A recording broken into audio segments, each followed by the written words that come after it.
किसान भाई, अगर आप पशुपालन करते हैं या फिर आप डेयरी फार्मिंग करते हैं और अगर आपको उसमें प्रॉफिट नहीं हो रहा और आप लॉस की तरफ जा रहे हैं, तो आप जो है फार्म ट्री ऐप को यूज़ करके अपने डेयरी फार्म को प्रॉफिट की तरफ ले जा सकते हैं। दरअसल फार्म ट्री ऐप आपको आपके फार्म के बारे में आपको मोबाइल पर हर वक्त जो है सूचित करता रहता है, जिसमें आपको मेल के जरिए, नोटिफिकेशन के जरिए आपको आपके फार्म की जानकारी आपको अपने एक फ़ोन पर मिलती रहती है। फार्म ट्री ऐप के बारे में आपको जो है इसकी ज़्यादा जानकारी इसकी टीम आपको देगी। सभी डेयरी फार्मर्स को मेरा प्यार भरा नमस्कार। मैं Ankit Tyagi, Farm Tree cattle management app से। फार्म ट्री के बारे में बात करने से पहले मैं चाहूंगा कि हम लोग डेयरी फार्मिंग के बारे में बात करें कि डेयरी फार्मिंग क्या है और क्या हम करें जिससे कि हमें प्रॉफिट हो डेयरी फार्मिंग में। आजकल ज्यादातर लोग बोलते नजर आते हैं कि भाई डेयरी फार्मिंग में प्रॉफिट नहीं है। तो क्या रीजन रहते हैं, वो लोग किन चीजों पे काम नहीं कर पाते जिस वजह से उनको लॉसेस होते हैं। तो डेयरी फार्मिंग को प्रॉफिटेबल बनाने के लिए हमें 4 चीजों पे काम करना पड़ेगा। एक सक्सेसफुल डेयरी फार्मर बनने के लिए 4 मेन चीजें होती हैं जिन पे हमें काम करने की जरूरत है। सबसे पहली चीज है डेयरी मैनेजमेंट। हमको डेयरी मैनेजमेंट पे काम करना चाहिए। डेयरी मैनेजमेंट क्या है, जैसे कि हमें अपने हर कैटल के बारे में, कब हीट में आ रहा है, कब उसकी पीडी करानी है, कब वो काविंग करेगा, कब उसको ड्राई किया, कब डिवर्मिंग दिया, कब वैक्सीनेशन दिया, वो सारी चीजें हमको पता होनी चाहिए। अगर हमको डाटा पता रहेगा तो हम अगली एक्टिविटी बहुत आसानी से करा सकते हैं।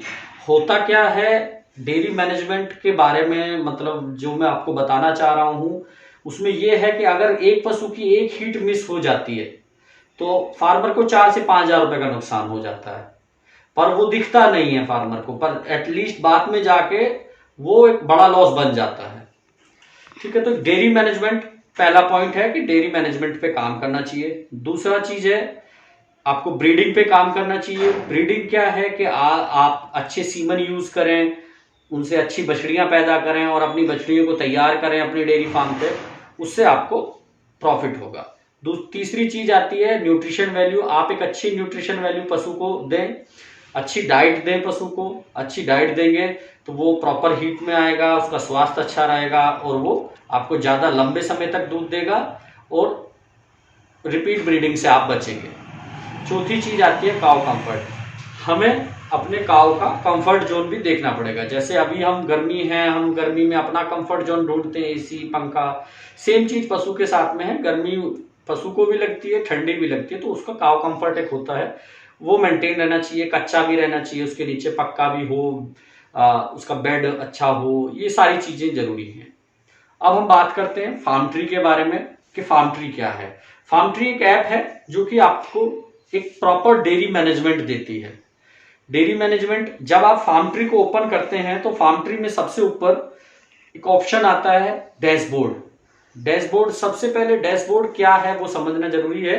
डैशबोर्ड में आपको आपके फार्म का एक ओवरव्यू आपको दिख जाता है कि आपके फार्म पे क्या अभी हो रहा है, क्या आने वाले समय में होने वाला है, आपका कौन सा कैटल किस स्टेज में है, वो सारी चीजें आपको वहां पे दिख जाती हैं। आपके फार्म का रेवेन्यू क्या है, आपके फार्म पे खर्चे क्या चल रहे हैं, फीडिंग की क्या कॉस्ट लग रही है, कितने कैटल को वैक्सीनेशन कराना है, कितने को डिवॉर्मिंग कराना है, वो सारी चीजें आपको डैशबोर्ड में, मतलब एक अपने फार्म पे क्या होने वाला है, क्या हो रहा है, कौन सा कैटल किस स्टेज में है, एक ओवरव्यू आपको मिल जाता है। आगे नेक्स्ट ऑप्शन आता है इसमें एक्सपेक्टेड एक्टिविटी का। एक्सपेक्टेड एक्टिविटी मतलब कौन कौन सी एक्टिविटी आने वाले वीक में आपको होने वाली है, आपके फार्म पे होने वाली, मतलब कितनी गाय हीट में आने वाली है, कितनी को डिवर्मिंग करानी है, कितने को वैक्सीनेशन कराना है, कितने को पीडी कराना है, कितनी काविंग होने वाली है, वो सारी चीजें आपको यहाँ पे नजर आएंगी एक्सपेक्टेड एक्टिविटी में। आगे कैटल रजिस्टर है। कैटल रजिस्टर में क्या है, कैटल रजिस्टर, कैटल को हमने 4 सेगमेंट्स में रखा है, काफ्स, हीफर, मिल्किंग और बुल। काफ्स जन्म से लेके 6 महीने तक काफ, उसके बाद में हीफर जब तक कि वो पहली बार काविंग ना कर जाए। जो मेल होंगे वो बुल में चले जाएंगे और मिल्किंग, काविंग के बाद में मिल्किंग कैटल, वो आप चाहें उसमें ऐड कर सकते हैं, वहां पे कैटल रजिस्टर कर सकते हैं। आगे कैटल बोर्ड है।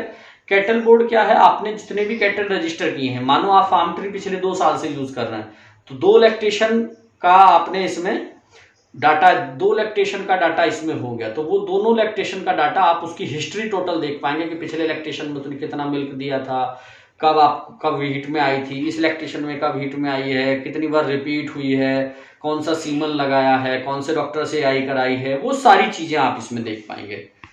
कैटल की पूरी हिस्ट्री, कितना दूध दिया है, कितना, कब आपने उसका जो है, कब कौन से ग्रुप में करा था, कितनी बार बीमार हुई है तो कौन कौन सी बीमारी हुई है, आपने क्या ट्रीटमेंट दिया, वो सब इसमें होगा जो आप रिकॉर्ड करेंगे यहाँ पे। आगे ब्रीड रिकॉर्डिंग है।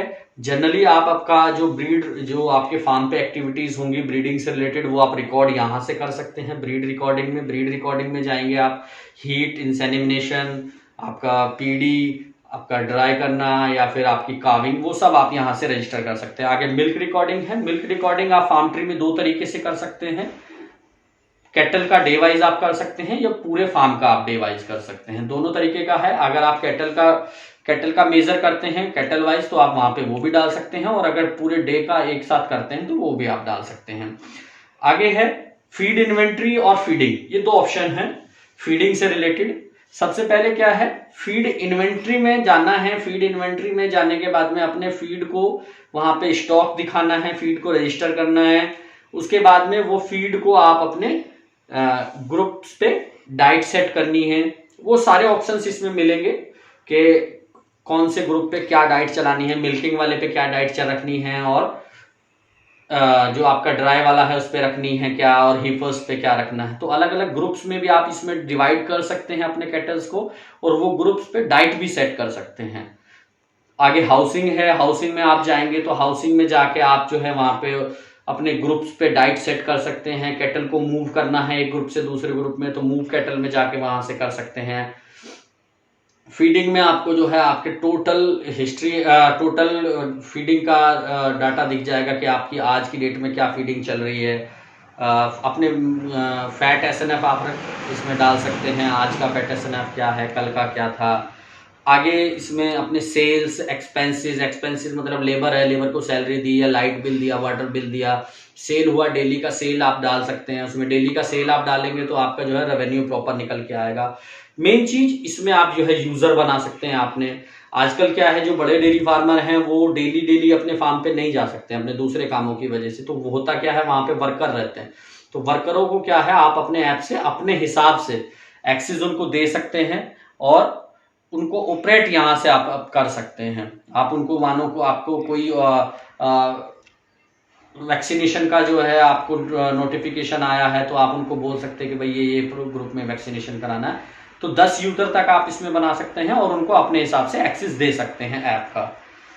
आप अपने हिसाब से सेटिंग डाल सकते हैं। सेटिंग में डिवर्मिंग का टाइमिंग आप डाल सकते हैं, 90 दिन होता है वैसे तो रेगुलर। वैक्सीनेशन का आप डाल सकते हैं 180 दिन या 360 दिन, जो भी आपको डालना है।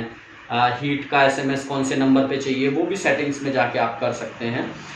इसमें आपको 10 से 12 तरीके की रिपोर्ट्स मिल जाती हैं, 12 से 15 तरीके की, लगभग 12 से 15 तरीके की आपको रिपोर्ट्स मिलती हैं। ब्रीडिंग से रिलेटेड रिपोर्ट्स, जहाँ पे वो रिपोर्ट्स हैं जहाँ पे आप एक साथ अपने पूरे फार्म के कैटल्स का डाटा वहाँ पे देख सकते हैं और उसको एनालाइज भी कर सकते हैं। आप हार्ड कॉपी में रखना चाहते हैं तो वो चीज़ों को एक्सपोर्ट कर सकते हैं। ठीक है। मिल्किंग से रिलेटेड आपको 4 से 5 तरीके की रिपोर्ट्स मिलती हैं। आपको जो है अपने लास्ट मंथ की परफॉर्मेंस की रिपोर्ट देखनी तो वो आपको मिल जाएगी वहाँ से। आपको वैक्सीनेशन, डिवर्मिंग की रिपोर्ट्स मिल जाएंगी। वो सब एक जगह पे आपको ये सारी रिपोर्ट्स आपको मिल जाती है इसमें। और सबसे बड़ी चीज़ ये है कि रिपोर्ट्स को आप एक्सपोर्ट करके प्रिंट ले सकते हैं इनका। दूसरी चीज़, जो भी एक्सपेक्टेड एक्टिविटी होगी उसका आपको 3 तरीके से आपको नोटिफिकेशन आएगा। वाया एसएमएस भी आएगा, वाया मेल आएगा और वाया ऐप के ऊपर आपको नोटिफिकेशन मिलेगा। जो भी एक्सपेक्टेड एक्टिविटी है, जैसे हीट का, पीडी का, काविंग का, डिवर्मिंग का, वैक्सीनेशन का, स्टॉक से रिलेटेड जो भी होगा, मिल्क से रिलेटेड जो भी होगा, वो सब आपको इसमें नोटिफिकेशन मिलते रहेंगे। बाकी मैनेजमेंट के लिए बहुत अच्छा ऐप है, आप इसको यूज़ करें, डाउनलोड करें। और कोई भी क्वेरी होगी इसमें नंबर है हमारे, आप टीम को कॉल करें। टीम आपका पूरा आप इसको डाउनलोड करेंगे तो टीम का कॉल आएगा आपको और आपका पूरी हेल्प करी जाएगी इसको यूज़ करने के लिए।